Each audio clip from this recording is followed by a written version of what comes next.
All right, everybody. Well, hey, our next guest, you're going to trust me, you're going to give a damn about this show because she is the host of The Art of Giving a Damn, the one, the only Michelle Schaefer join us. Hey, what is going on? Welcome to International Podcast Day. Thank you. I'm excited to be here.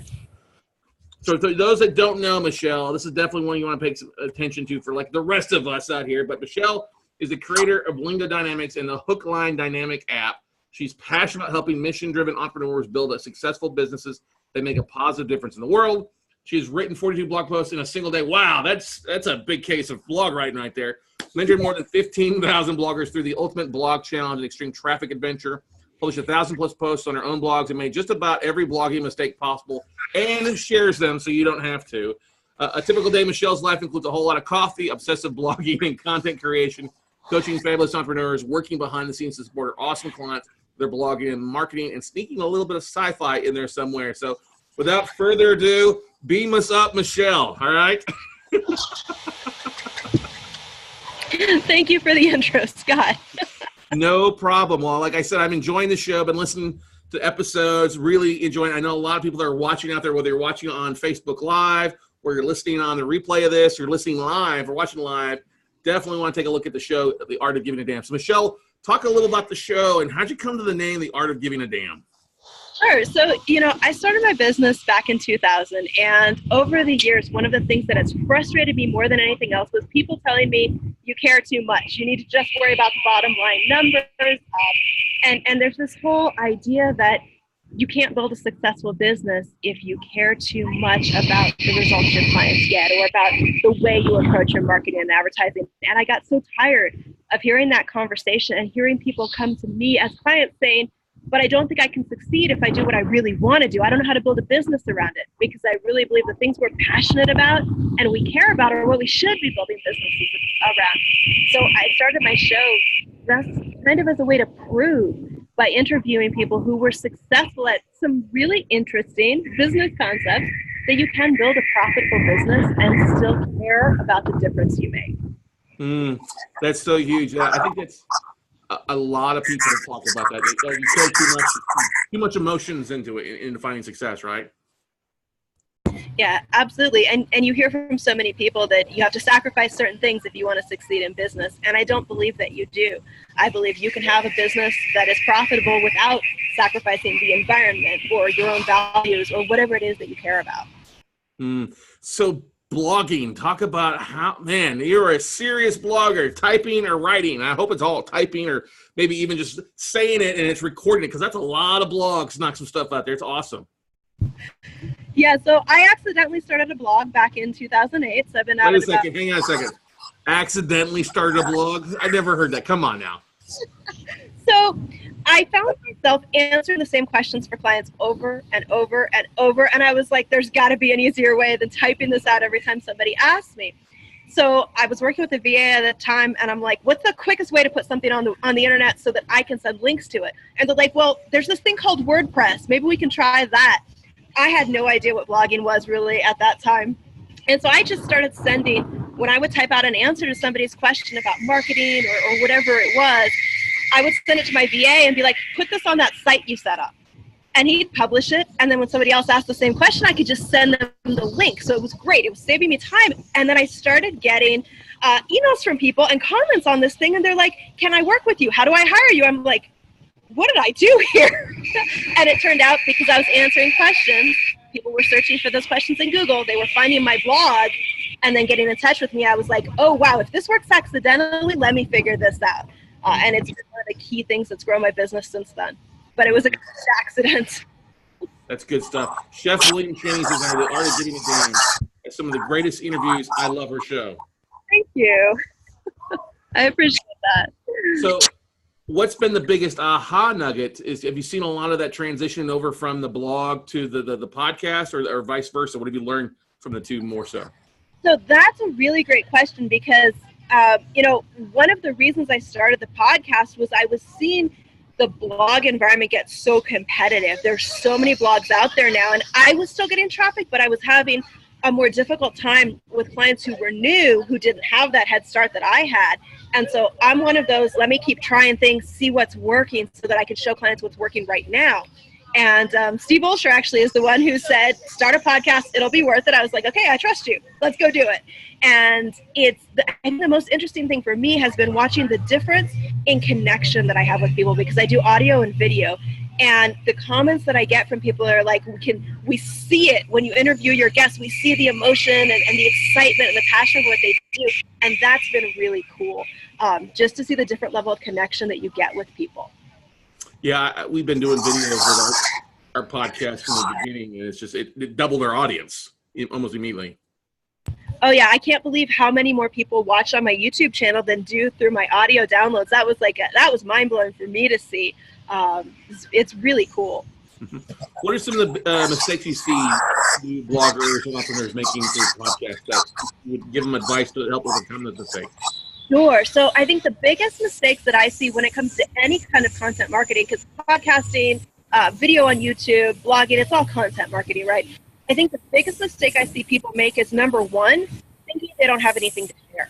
So not starting because they don't think there's somebody out there who wants to hear their thoughts and their conversation. And that's been one of the most validating things for me about doing a podcast is it's not just me. There's lots of people out there who want to see those success stories from entrepreneurs that are building maybe a little bit different style of business. And I think a lot of times we don't start the blog, or we don't start the podcast, or we don't put the videos out there because we don't think somebody wants to hear us. And there are people waiting to hear your voice, whatever it is you're passionate about and want to share. So that's number one, not starting, not realizing there are people waiting for you. Number two would be a perspective thing of going at it from the approach of here's what I want to share versus what does my audience want to hear? What do they need to hear from me? What are they interested in? And if we can shift that just a little bit and really focus in on what's in it for the audience, it makes a huge difference in how fast you find your community. So those are the things that I would start with. So maybe holding your audience or asking them what they want to hear and then designing your content to fulfill those needs, kind of like your FAQs did for your audience, right? Absolutely. And there's so many conversations going on out there that it's actually pretty easy to go to sites like Quora or Facebook groups or all these different places and see what are people asking around my topic that I can speak to and share with them. Versus regurgitating. I'm sorry, what was that, Michelle? I just said, so even if you don't have an audience yet, because some people are like, well, I don't have anybody to poll, you don't need them. Just go look at what the conversation is online and figure out how to put yourself in it. And making it your own versus regurgitating what somebody else has already done, right? Absolutely. I think that's another mistake that a lot of people make, whether it's with podcasting or blogging, is not telling their own stories enough, not realizing that part of what's most valuable about us is our unique perspective, the journey we've been through in life that other people can relate to.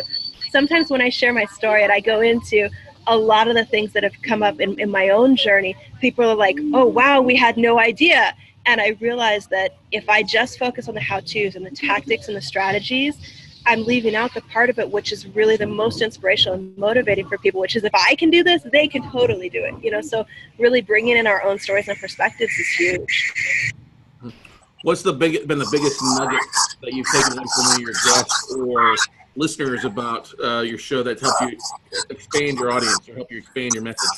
Absolutely. So I think the biggest thing that a guest has said to me that was literally like mind-blowing impact was Mitch Carson I had on my show, and he said the price of perfection is bankruptcy. I'm sorry, Mitch Russo. He said the price of perfection is bankruptcy, and I went, oh my God, that is huge, because we look at it, we're like, we want to get it perfect, and we don't think about what it really costs us, and it really is bankruptcy for a business if you're so focused on getting everything right instead of just getting it out there. And we got Mitch on later today too. That's good. Good stuff there. Where do you see yourself? Where do you see your show going in the next 12 months? Oh, that's a great question. You know, that's one that I've actually been looking a lot at. Where do I really want to take this? Because I think one of the other things that's been amazing to me about starting the podcast is not just the audience that wants to listen, but the people that I have the opportunity to talk with and really learn from. And so part of what I'm looking at for 2019 is really reaching out to my community and getting them more involved in who do you guys want to see on the show? What questions do you want me to ask them? And really using it as a way to find out those things that that we're really curious about, how do people get their business started, or how do they keep it going? How do they stay inspired? All of those questions, having the opportunity to ask them of even more people. And really, one thing that's going to be fun for me in 2019 is looking at taking it to the next level with everything from monetization to how it builds into my business more, and all of those pieces strategically as well. That's good stuff. What's your big sci-fi genre that you love so much? All of them. No, I'm a huge sci-fi fan. I just finished marathon watching the entire every season of Babylon 5, and I'm back on Star Trek: The Next Generation at the moment. Good stuff there. So are you a Chris Pine fan as Captain Kirk? I am. I'm really impressed with the new Star Trek. I even like the new series that they put out. I think they're doing a really good job bringing in the conversations about humanity. What does it mean to be human? What does it mean to make some of these tough choices?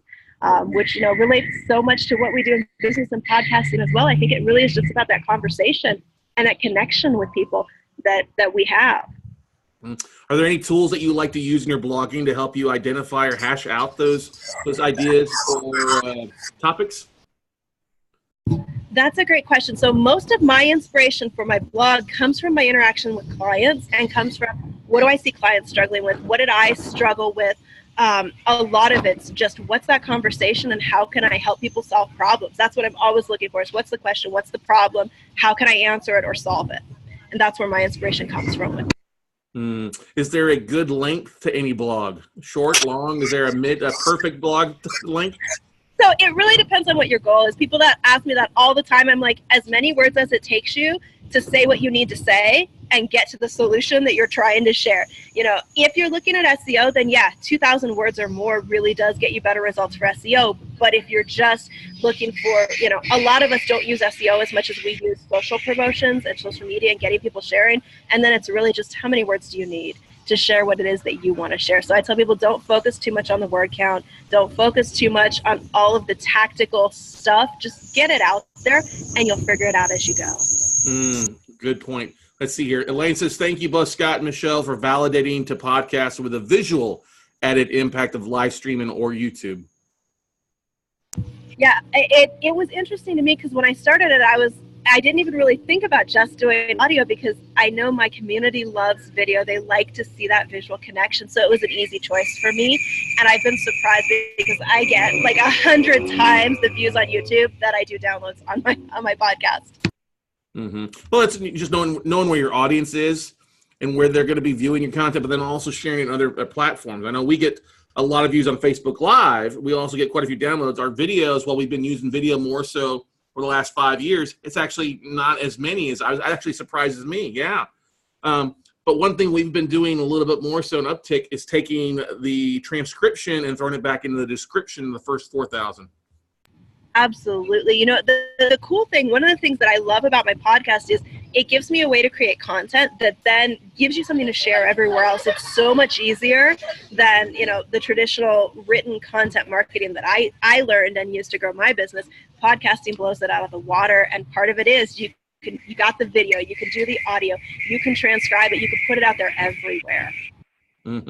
What's the biggest hurdle that you deal with when working with new entrepreneurs? What kind of mind blocks do new entrepreneurs have when you're working with them? Oh, that's a great question. So, I think there's a lot that come up specifically with my audience. It's generally a combination of, I think, that who am I to go do this? And then all of but there's so much to learn. And people get stuck in both of those where they're thinking, well, I'm not big enough, I'm not ready, I'm not whatever enough yet. And that's one that I really, we speak to a lot on my show, and in what I do is that idea of you are ready. If not right now, then when are you going to do it? And really just helping people get past that fear of starting and really getting out there with what they've got. And then at the same time, all of the stuff that feels like you've got to learn, because when you go into business by yourself, or for yourself, I should say, it's not just what you're good at, right? You don't get to just provide a service or just coach or just design things or whatever. You're suddenly the chief technical officer, the marketing person, everything. And so one of the things that I try to remind my audience a lot of is, yes, you're in business for yourself, but you never have to be in business by yourself. So don't feel like you have to learn it all. Find the people who can support you and help you, and let them be there for you and help you grow that business. And know that you've made it this far. You have a 100% success rate in life so far because every day you've gotten back up and kept going. You're not going to fail at this as long as you're determined to make it work. That's such great advice. Just getting over. And I think that's what's so beautiful about the podcasting community, more so than a lot of the individual stuff, especially the different niches that I'm in real estate. I think the podcasting side is so much more friendly, so much more giving of knowledge and sharing resources. And, hey, don't make this mistake. Here's what I did to overcome that, right? Oh, absolutely. You know, I was watching your interview with Gail a little bit earlier, and you guys were talking about that, like, competitive sabotage thing that sometimes goes on. And that's my favorite thing about podcasting is the community around it is absolutely amazing in terms of collaboration and sharing resources, and just they want to support each other. And I love that because I really believe it's a model that works. We don't have to necessarily look at everybody as competition. I don't look at things that way. I refuse to. I see it as we're all in this together. We can all succeed together if that's what we actually want. Yeah, there's definitely plenty of market share for everybody out here. So what's next for Michelle? I know you've got some big goals for next year, but what's your 5-year plan for the art of giving a damn? Oh, I like that. I like that question. You know, I think really the reason I started this show, and I know it sounds crazy to say things like this out loud, is that I really want to be a part of shifting the conversation for people around business and continuing to support the idea that you can do something that matters. You can do something that makes a positive difference for yourself, for your family, for your clients, for the planet. And it doesn't have to be about just bottom line numbers. You really can succeed doing what you're here to do. One of my favorite quotes is that you should go do whatever sets you on fire, lights you up, because what the world needs is more people who've come alive. And I really believe that when we find what brings us to life, that's when we're doing what we're here to do, and that's when things work. That's when the business works. That's when our clients get results. That's when we have this amazing domino effect of positivity in the world. And that's really what the show is for me, is my way of encouraging people to get out there with what they care about and just go for it. Don't worry so much about what somebody else might think or say, or about whether somebody else says it's a viable idea. Just get out there with it. You will figure it out. Do what you're here to do. And as long as I can be part of helping push over that first domino for somebody and they go on and have positive effect in the world, then I think that's what I really want to do with the show. That's my mission for it, is just prove to people you can care, you can give a damn, and you can make a positive difference. So don't ever let anybody talk you out of that. Don't ever let anybody convince you that you have to do business a certain way. You don't. You can do it your way, and you can succeed with it. Love it. What's the best way for Phoebe says on here, great stuff, Michelle Schaefer. She's getting some love out there. It's great stuff. What's the best way for people to get a hold of you, to going through the show or list they're going? How do they the best way to get a hold of you? Absolutely. So you can find me at michelleschaefer.com or theartofgivingadamn.com. You can find me either place, and there's a freebie on the site. If the idea of collaborative marketing and building together appeals to you, you can check it out at theartofgivingadamn.com/41. You'll find a free PDF that'll show you 41 different ways that you can build together with other people and get your message out there faster by leveraging people's audiences that are already gathered together waiting to hear you. Love it, love it, love it. Definitely. Michelle, thank you so much for being a part of International Podcast Day. Look forward to working with you more in the future. Everybody, check it out, The Art of Giving a Damn. Like I said, check out her website. Michelle's great at what she does, and you definitely want to add her to your Rolodex of experts to help you with things. So thanks so much, Michelle. Appreciate that. Thanks, Scott. Enjoy the rest of the marathon interview. Bye, Michelle. Hey. There's our next one. All right, awesome. Good stuff, Michelle. All right, give me 1 second here, Beth. Good to see you here. All right, 1 second here. I'm cash for Sunday. Hey, it's quite all right. Great stuff. Good stuff. Hang on.